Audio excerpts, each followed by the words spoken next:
మాకైతే అసలు ఈసారి దసరా లాగే అనిపించట్లేదు. ఎస్పెషల్లీ థర్స్డే పడింది. అండ్ వీళ్ళకి వచ్చేసి మన తెలుగు పండుగలు తెలియవు, సెలవులు కూడా ఇవ్వరు. పిల్లలైతే స్కూల్ కి, నేను ఇంకా ట్రైనింగ్ సెంటర్ కి. ఇలా ఉంది మా దసరా అయితే ప్రస్తుతానికి. అది కూడా ఇవాళ ట్రైనింగ్ కంప్లీట్ గా 6 అవర్స్. ఇప్పుడు మార్నింగ్ 7 o'clock కి నేను బయలుదేరుతున్నాను.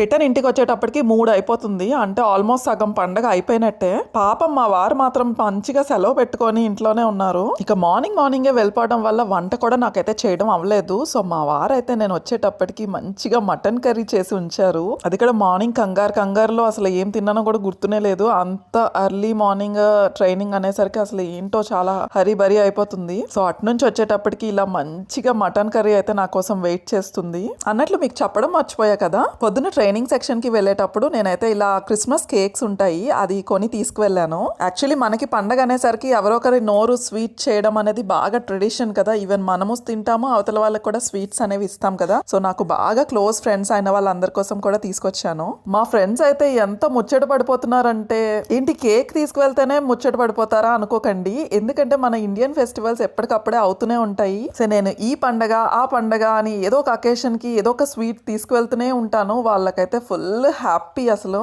ఇందాక చెప్పేటప్పుడు క్రిస్మస్ కేక్స్ అని అన్నాను కదా, ఇవి బాగా ఫేమస్ అనమాట. క్రిస్మస్ టైంలో ఎస్పెషల్లీ వీటిని స్పెషల్గా తయారు చేస్తారు.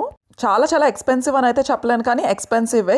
నేను ఇప్పుడు తెచ్చిన కేక్ వచ్చేసి మనకి 4 euros పడింది. అంటే ఆల్మోస్ట్ మన ఇండియన్ కరెన్సీలో 400 అనుకోండి. ఇంకా రేట్ పక్కన పెడితే టేస్ట్ మాత్రం చాలా అద్భుతంగా ఉంటుంది. లాట్స్ అండ్ లాట్స్ ఆఫ్ కిస్మిస్ తో చేస్తారు దీన్ని. భలే ఉంటుంది అసలు. మనం ఎక్కడ ఉంటే అక్కడ హ్యాపీగా ఉంటూ ఉన్న దాంట్లో హ్యాపీనెస్ ని వెతుక్కుంటూ అలా నా హాఫ్ డే దసరానైతే ఇలా ట్రైనింగ్ సెంటర్ లో గడిపేసా. మీ దసరా ఎలా సెలబ్రేట్ చేసుకున్నారు అనేది నాతో షేర్ చేసుకోవడం మాత్రం అస్సలు మర్చిపోకండి. ఇంకా మీ అందరికీ నా తరపున దసరా శుభాకాంక్షలు.